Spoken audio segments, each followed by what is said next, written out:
Okay, in the previous video, we talked about finding the volume of a solid of revolution where the cross sections are washers. And that was this little formula right here. Area equals pi times the outer radius squared minus pi times the inner radius squared. What this is our cross-sectional area formula. And then we're going to use that in the integral we've been talking about throughout this section to find volumes of these solids of revolution. And as always, you're going to want to sketch regions that are described to you in these problems before trying to do any integration. So here it says that we want to find the volume of a solid of revolution obtained by revolving the region bounded by y equals 2 minus x squared and y equals x to the fourth about the x-axis. Let's start by sketching this, okay? So y equals 2 minus x squared. What does that look like? Sketch this out. So I've got my x-axis here, my y-axis here. This is a quadratic. I recognize that as a parabola, and it's going to have a vertex at 2 on the y-axis. So that's, let's say, right there.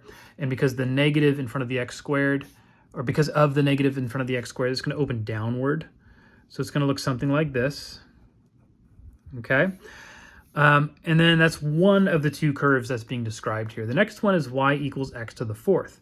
If you're not familiar with what the graph of this looks like, it looks very similar to a parabola, a parabola opening upward with a vertex at the origin.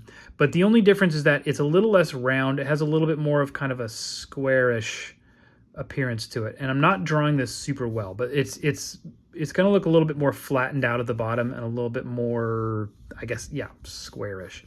So again, drawing perfect graphs is not important here. What is important is just getting enough information from our sketch to do what we need to do.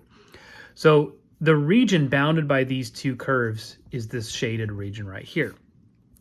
And we're going to use our washer method here, but in order to do the integral that we need to do, we need to identify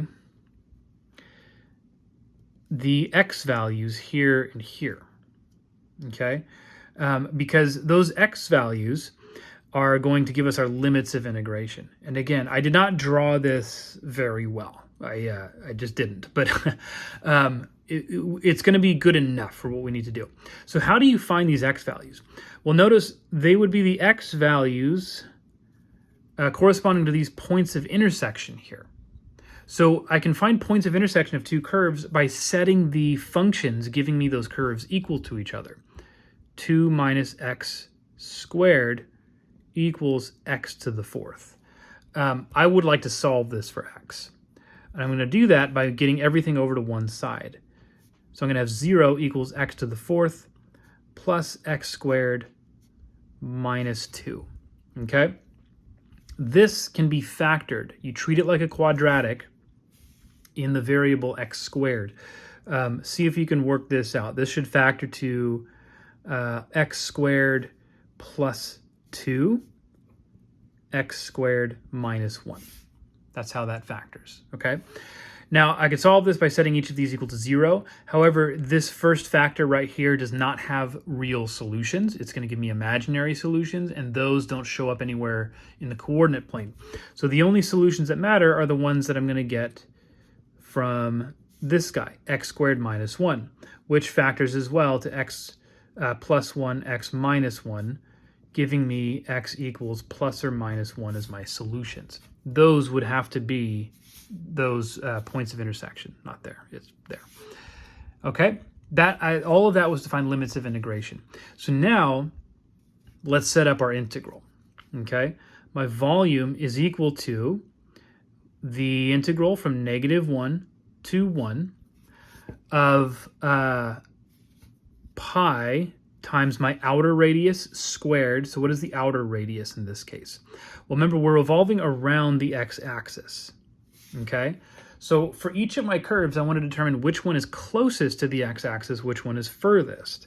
And here, I can see that the function y equals x to the fourth is closer to the x-axis, at least the part of it on this region, than this guy right here, y equals 2 minus x squared. So x to the fourth is going to be my inner radius.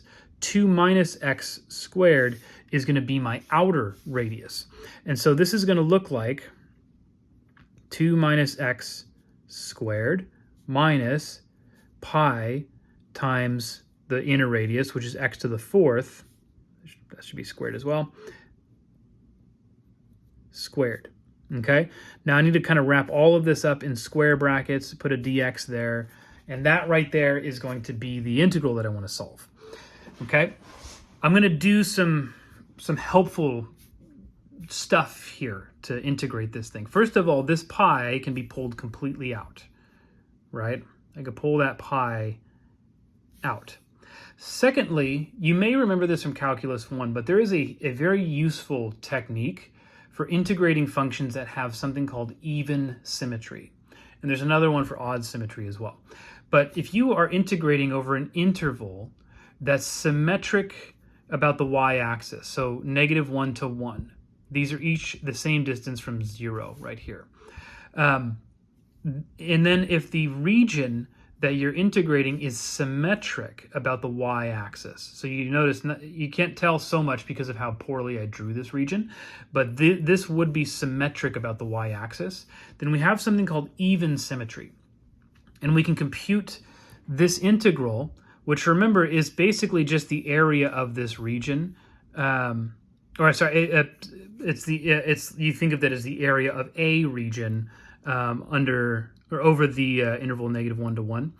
If you just take the area of half of that region, so that would be like going from just 0 to 1, but then you double it to get the entire region, we can do this. Okay, so I'm going to change my limits of integration to from -1 to 1 to 0 to 1, but then I'm going to double my result. And the benefit of that is 0 is a very convenient limit of integration to have. It makes things much easier to work with. Okay, I'm going to have to square this guy, which is going to give me 4 minus 4x squared plus x to the fourth. That's squaring the binomial right there. And then when I square this, I'm going to get minus x to the eighth. Then I have my dx right there. Okay, so now I'm going to work out this integral, 2 pi. This is going to give me 4x minus 2, minus, scribble that out, 4x cubed over 3 plus x to the fifth over 5 minus x to the ninth over 9, okay? Now I have my limits of integration going from 0 to 1. 0, here's the reason I like that 0 in there, turns all of this into a 0 when I plug an x, or plug it in for my x value. So really I'm just plugging in a 1. This gives me 2 pi times 4 times 1, which is 4, minus 4 times 1 cubed over 3, which is 4/3, plus 1/5 minus 1/9. Okay? And at this point, it's just arithmetic, right? And I didn't work the arithmetic out ahead of time, so I'm going to have to do this one by hand here. Let's see what this comes out to. I'm going to go like this. I didn't leave myself a ton of space here. This is 2 pi. So 3, 5, and 9 are my denominators. This means my common denominator here is going to be 45. 45 times 4 is 180. So I have 180 over 45 minus, what about this? 4 times 15, which would be, 60 over 45 plus 9 over 45 minus 5 over 45. What does this come out to? So let's see, 180 minus 60 would be 120. 9 minus 5 would be 4, so that's 120, what did I say, 124 over 45. And then if I double that, I'm going to get 124 is going to give me 248. Is that what I said? Yeah, over 45. I'm not going to worry about simplifying that. Normally I wouldn't try to spend all that time doing the arithmetic here, but I had forgotten to do it prior to this example, and so I had to work that out by hand. Double check that, make sure I got the right answer, but that should be it. We have one example left to cover, and this is a good one because we're revolving around something that's neither the x-axis nor the y-axis. These tend to be the types of examples that trip people up in this section. So let's work through this one and then wrap things up.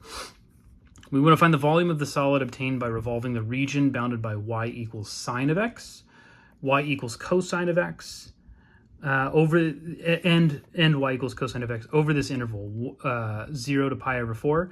And this time we're revolving about the line y equals -1. So let's do a quick sketch of this region. Okay. So the function y equals sine of x is going to do something like this.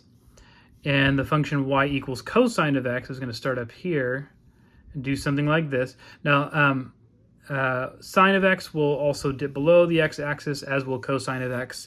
But the region that we care about is actually just this region right here. Okay? And that region, I know I'm looking at that region because I can go from 0, which is here, to pi over 4. I know that sine and cosine of pi over 4 are both equal to root 2 over 2. So both of those curves should be intersecting for the first time in the first quadrant at pi over 4, because that's where they would both equal root 2 over 2. So that's all fine and good. Now let's figure out where our line of, or axis of rotation or revolution is. Y equals -1 is going to be down here.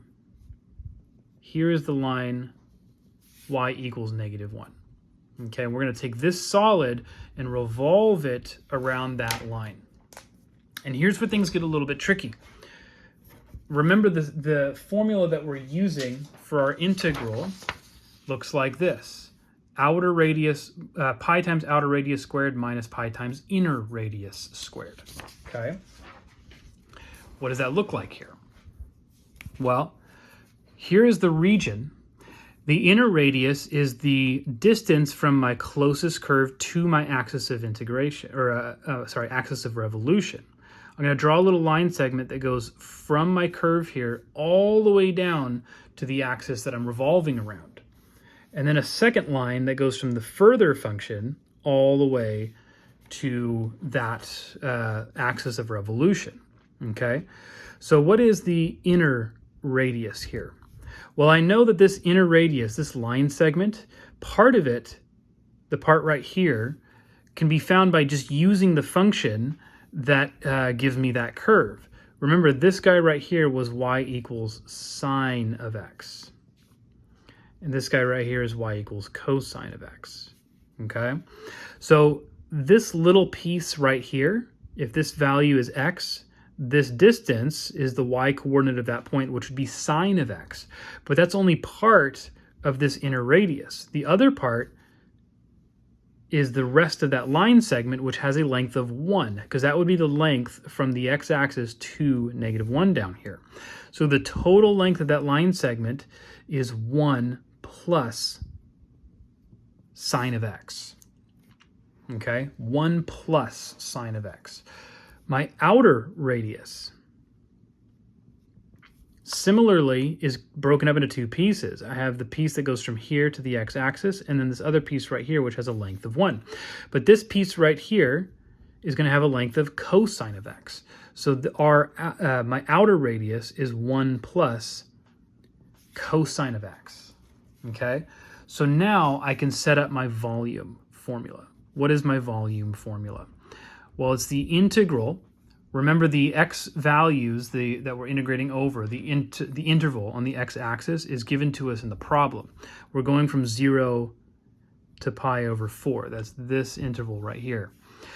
And then I'm going to have a pi times my outer radius squared. That's this guy, 1 plus cosine of x squared, minus pi times my inner radius squared, 1 plus sine of x squared. And then I have this dx right here. As before, I can factor this pi all the way out of my integral. And then let's think about what happens when we square things here. So I'm going to end up with 1 plus 2 cosine of x plus cosine squared of x. Okay? Minus. Now, I'm going to do this all, I'm going to skip a couple of steps here, but I want to pay close attention to what would normally be happening here if I wrote a bunch of in-between steps. I would be squaring 1 plus sine of x, but I would be keeping it in parentheses with this minus on the outside here, because that minus will then distribute to every term there and make all of them opposite whatever they were in the first place. So really what I'm going to end up after doing that and then distributing the minus is minus 1 minus 2 sine of x minus sine squared of x dx. Okay? Now, this is kind of a big integrand. It's not the hardest thing to integrate, but I do want to point something out here. This cosine squared and this sine squared term is actually a negative sine squared term. I can combine those in a particular way. And I'm going to have to remember what cosine squared minus sine squared of x is. It's not 1. Cosine squared plus sine squared is equal to 1. That's called your Pythagorean identity. But this is another identity that you may remember. It's one of the double angle formulas for cosine. Together, these two terms make cosine of 2x. So if I put that into this double integral, or this integral right here, I'm actually going to do 2 integrals. I'll explain why in just a second. 1 plus 2 cosine of x plus, oh, sorry, this will be a minus now, minus 1 minus 2 sine of x. That's going to be one integral, and then I'm going to bring this other one out into its own. 0 to pi over 4 cosine of 2x dx. Okay, here's the reason I'm doing that. First of all, this integral right here is not hard to solve. I'm going to get a plus 1 and a minus 1, which cancel each other out. I'll have pi times, let's do this as well. I want to make sure that all of this is contained. What is the antiderivative of cosine? It's just sine. So I'm going to have 2 sine of x. And then similarly here, what's the antiderivative for sine? It's negative cosine. But there's already a negative there, so that's going to give me a plus 2 cosine of x. This goes from 0 to pi over 4. We'll evaluate that in just a moment. This guy right here, in order to solve this, I can use a u substitution. I could set u equal to 2x, which means my du is going to be 2 dx. And with some fairly straightforward u substitution, which I encourage you to work out on your own, we're going to see that this guy comes out to 1/2 sine of 2x. And again, we're going from 0 to pi over 4. Once again, if you look at this and you're thinking, I'm not sure if I integrated that correctly, go backwards. Take the derivative of this and see if you get cosine of 2x. You would use the chain rule. It's very straightforward, but yes, you would. So now let's evaluate these. And then remember, this pi should be distributing to all of this stuff. So I'm going to put a big set of square brackets there. So let's see. 2 sine of pi over 4 is going to be, so sine of pi over 4 is root 2 over 2, but when I multiply it by 2, I just get root 2. Cosine of pi over 4 is the same thing. Multiplying that by 2 would give me another root 2. Plugging zeros in, so minus, sine of 0 is 0. Cosine of 0 is 1. So this becomes minus 1. That's what all of this works out to. Okay? Plus, now I'm over on this guy over here. Sine of 2 times 0, or sine of 0, is just 0. So I can see that my lower limit of integration turns this whole thing into a 0. Let's plug in a pi over 4. If I plug pi over 4 in for x, I'm doubling it. So 2 times that would be pi over 2. Sine of pi over 2 is equal to 1 times 1/2. That would give me plus 1/2 right here. Let's simplify that. I'm going to have pi times 2 root 2. Negative 1 plus 1/2 is like minus 1/2. I think that's simplified as much as we really care to get it. Sorry, that was off screen for a second there. And so our final answer should be pi times 2 root 2 minus 1/2. Okay. These, like I said, are the trickiest examples because when you're revolving around something other than the x or the y axis, we have to do a little bit more than just directly using the functions that are given to us as our radii, inner radius, outer radius, or whatever you happen to have. It's going to involve typically adding something to that to account for the rest of that radius that's in your picture there. Okay, so you'll see a few of those on the homework, but that's going to wrap up 6.2 for us.